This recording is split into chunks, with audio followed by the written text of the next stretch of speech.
గంభీరాపేట మండలంలోని మాజీ ఎమ్మెల్యే కట్క మృత్యుంజయం గారు మీకు ప్రభుత్వ ఉద్యోగం కల్పిస్తామని, మీకు సెటిల్మెంట్ చేస్తామని, బాధితుకు సమస్య ఉందంటే వారి దగ్గర లక్షలు అమౌంట్ తీసుకుని అక్కడ వాళ్ళందరికీ కూడా మోసం వేసింది కట్క మృత్యుంజయం గారు.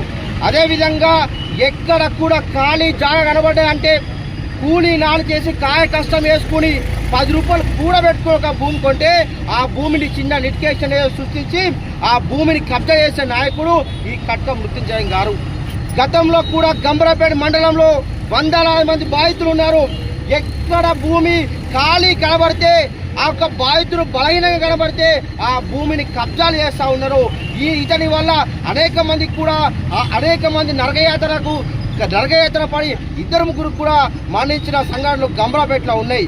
ముఖ్యమంత్రి రేవంత్ రెడ్డి గారికి మేము విజ్ఞప్తి చేస్తూ ఉన్నాం, మంత్రులకు విజ్ఞప్తి చేస్తూ ఉన్నాం, దయచేసి మీ కాంగ్రెస్ నాయకుని పైన చర్యలు తీసుకొని ఈ బాధితులను న్యాయం చేయండి.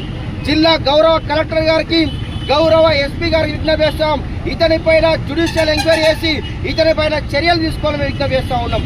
ఈ బాధితులకు ఎవరికి కూడా ఏమైనా కూడా ఇది మృత్యుంజయ గారే బాధ్యత వహించాలి. మమ్మల్ని కూడా బెదిరింపులకు గురి చేస్తూ ఉన్నారు.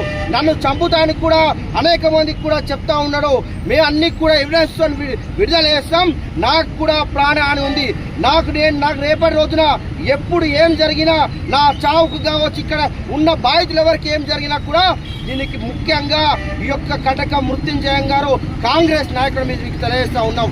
దయచేసి రేవంత్ రెడ్డి గారు దీని మీద స్పందించాలి.